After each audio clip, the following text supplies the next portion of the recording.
प्रिय भक्तजनों, आज हम सुनेंगे सोमवार व्रत की विधि एवं कथा। सोमवार व्रत की विधि।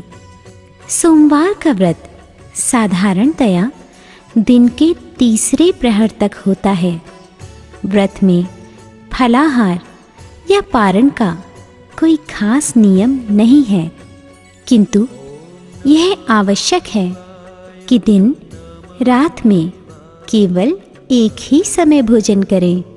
सोमवार के व्रत में शिव जी, पार्वती जी का पूजन करना चाहिए। सोमवार के व्रत 3 प्रकार के हैं। साधारण प्रति सोमवार, सौम्य प्रदोष और 16 सोमवार। विधि तीनों की एक ही जैसी है। शिव पूजन के पश्चात कथा सुननी चाहिए। प्रदोष व्रत 16 सोमवार। कथा तीनों की अलग अलग हैं, जो आगे लिखी गई हैं। सोमवार व्रत कथा। एक बहुत धनवान साहूकार था, जिसके घर धन आदि किसी प्रकार की कमी नहीं थी, परंतु उसको एक दुख था कि उसके कोई पुत्र नहीं था। वह इसी चिंता में रात दिन रहता था।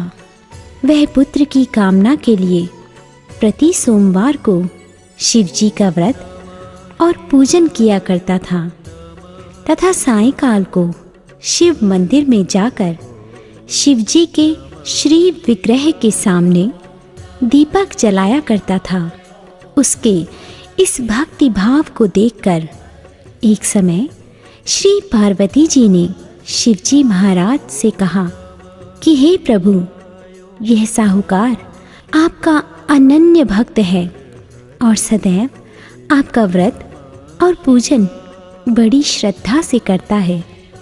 इसकी मनोकामना पूर्ण करनी चाहिए। शिव जी ने कहा, हे पार्वती, यह संसार कर्म क्षेत्र है। जैसे किसान खेत में जैसा बीज बोता है वैसा ही फल काटता है, उसी तरह इस संसार में जैसा कर्म करते हैं वैसा ही फल भोगते हैं। पार्वती जी ने अत्यंत आग्रह से कहा, महाराज, जब यह आपका अनन्य भक्त है और इसको अगर किसी प्रकार का दुख है तो आपको अवश्य ही वह दुख दूर करना चाहिए, क्योंकि आप सदैव अपने भक्तों पर दयालु होते हैं और उनके दुखों को दूर करते हैं। यदि आप ऐसा नहीं करेंगे तो मनुष्य आपकी सेवा तथा व्रत क्यों करेंगे? पार्वती जी का ऐसा आग्रह देख शिवजी महाराज कहने लगे, हे पार्वती, इसके कोई पुत्र नहीं है। इसी चिंता में यह अति दुखी रहता है। इसके भाग्य में पुत्र ना होने पर भी मैं इसे पुत्र की प्राप्ति का वर देता हूँ, परंतु यह पुत्र केवल 12 वर्ष तक जीवित रहेगा। इसके पश्चात वह मृत्यु को प्राप्त हो जाएगा। इससे अधिक मैं और कुछ इसके लिए नहीं कर सकता। ये सब बातें साहूकार सुन रहा था। इससे उसको न कुछ प्रसन्नता हुई और न ही कुछ दुख। वह पहले जैसे ही शिवजी महाराज का व्रत और पूजन करता रहा। कुछ काल व्यतीत हो जाने पर साहूकार की स्त्री गर्भवती हुई और 10वें महीने में उसके गर्भ से अति सुंदर पुत्र की प्राप्ति हुई। साहूकार के घर में बड़ी खुशी मनाई गई, परंतु साहूकार ने उसकी केवल 12 वर्ष की आयु जानकर कोई अधिक प्रसन्नता प्रकट नहीं की और ना ही किसी को यह भेद बताया। जब वह बालक 11 वर्ष का हो गया तो उस बालक की माता ने उसके पिता से विवाह आदि के लिए कहा। तब वह साहूकार कहने लगा कि अभी मैं इसका विवाह नहीं करूँगा। अपने पुत्र को काशी जी पढ़ने के लिए भेजूंगा।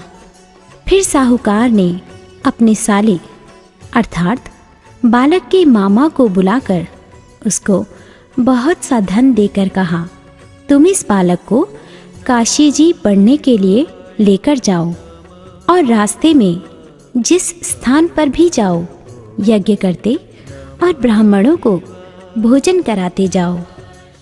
वह दोनों मामा भांजे यज्ञ करते और ब्राह्मणों को भोजन कराते जा रहे थे। रास्ते में उनको एक शहर पड़ा। उस शहर में राजा की कन्या का विवाह था और दूसरे राजा का लड़का जो विवाह कराने के लिए बारात लेकर आया था वह एक आंख से काना था। उसके पिता को इस बात की बड़ी चिंता थी कि कहीं वर को देख कन्या के माता पिता विवाह में किसी प्रकार की अड़चन पैदा न कर दें। इस कारण जब उसने अति सुंदर सेठ के लड़के को देखा तो मन में विचार किया कि क्यों ना दरवाजे के समय इस लड़के से वर का काम चलाया जाए। ऐसा विचार कर वर के पिता ने उस लड़के और मामा से बात की तो वे राजी हो गए। फिर उस लड़के को वर के कपड़े पहनाकर तथा घोड़ी पर चढ़ा दरवाजे पर ले गए और सब कार्य प्रसन्नता से पूर्ण हो गया। फिर वर के पिता ने सोचा कि यदि विवाह कार्य भी इसी लड़के से करा लिया जाए तो क्या बुराई है। ऐसा विचार कर लड़के और उसके मामा से कहा, यदि आप फेरों और कन्यादान के काम को भी करा दें तो आपकी बड़ी कृपा होगी और मैं इसके बदले में आपको बहुत कुछ धन दूंगा। तो उन्होंने स्वीकार कर लिया और विवाह कार्य भी बहुत अच्छी तरह से संपन्न हो गया।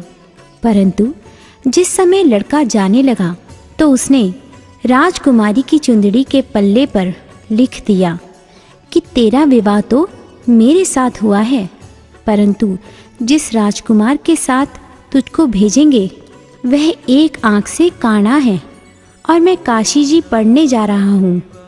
लड़की के जाने के पश्चात उस राजकुमारी ने जब अपनी चुंदड़ी पर ऐसा लिखा हुआ पाया तो उसने राजकुमार के साथ जाने से मना कर दिया और कहा कि यह मेरा पति नहीं है, मेरा विवाह इसके साथ नहीं हुआ है, वह तो काशी जी पढ़ने गया है। राजकुमारी के माता पिता ने अपनी कन्या को विदा नहीं किया और बारात वापस चली गई। उधर सेठ का लड़का और उसका मामा काशी जी पहुंच गए। वहां जाकर उन्होंने यज्ञ करना और लड़के ने पढ़ना शुरू कर दिया। जब लड़के की आयु 12 साल की हो गई उस दिन उन्होंने यज्ञ रचा रखा था कि लड़के ने अपने मामा से कहा, मामा जी आज मेरी तबीयत कुछ ठीक नहीं है। मामा ने कहा, अंदर जाकर सो जाओ। लड़का अंदर जाकर सो गया और थोड़ी देर में ही उसके प्राण निकल गए। जब उसके मामा ने देखा कि वह बालक मुर्दा पड़ा है तो उसको बहुत दुख हुआ और उसने सोचा कि अगर मैं अभी रोना पीटना मचा दूं तो यज्ञ का कार्य अधूरा रह जाएगा। अतः उसने जल्दी से यज्ञ का कार्य संपन्न कर ब्राह्मणों के जाने के बाद रोना पीटना आरंभ कर दिया। संयोगवश उसी समय शिव पार्वती जी उधर से जा रहे थे। जब उन्होंने जोर जोर से रोने की आवाज़ सुनी तो पार्वती जी कहने लगी, महाराज कोई दुखिया रो रहा है, इसके कष्ट को दूर कीजिए। जब शिव पार्वती जी ने पास जाकर देखा तो वहाँ एक लड़का मुर्दा पड़ा था। पार्वती जी कहने लगी, महाराज ये तो उसी सेठ का लड़का है जो आपके वरदान से हुआ था। शिवजी कहने लगे, हे पार्वती, इसकी आयु इतनी ही थी सो यह भोग चुका। तब पार्वती जी ने कहा, हे महाराज, इस बालक को और आयु दो, नहीं तो इसके माता पिता तड़प तड़प कर मर जाएंगे। पार्वती जी के बार बार आग्रह करने पर शिव जी ने उसको जीवन दान दिया और शिवजी महाराज की कृपा से लड़का जीवित हो गया। शिव पार्वती कैलाश चले गए। तब वह लड़का और मामा उसी प्रकार यज्ञ करते और ब्राह्मणों को भोजन कराते अपने घर की ओर चल पड़े।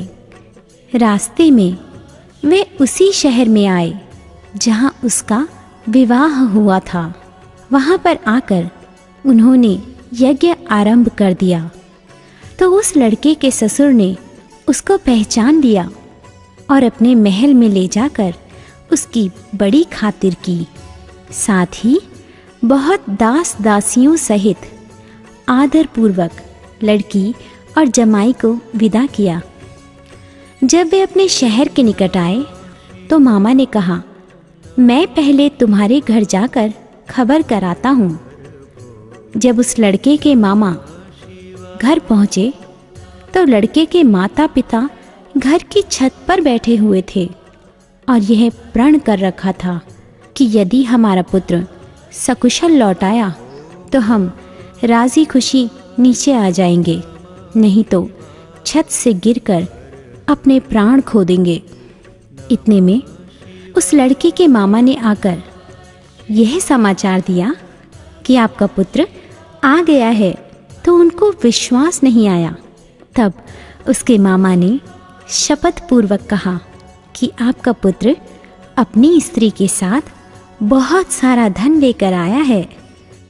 तो सेठ ने आनंद के साथ उनका स्वागत किया और बड़ी प्रसन्नता के साथ रहने लगा। इसी प्रकार जो कोई भी सोमवार के व्रत को धारण करता है अथवा इस कथा को पढ़ता है और सुनता है, उसकी समस्त मनोकामनाएं पूर्ण होती हैं।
भोले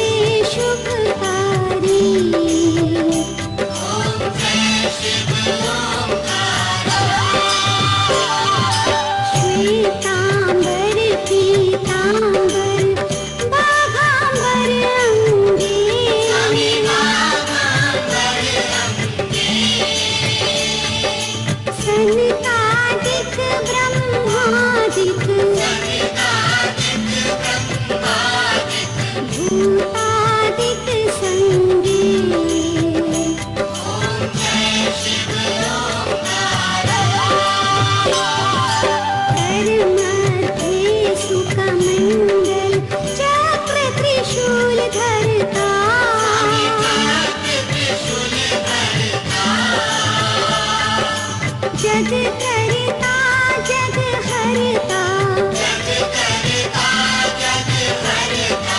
जग पालन करता।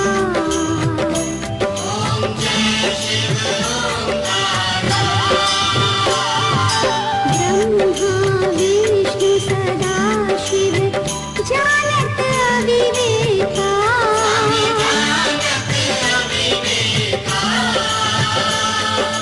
प्रणवाक्षर के माथे, ये तीनों एका।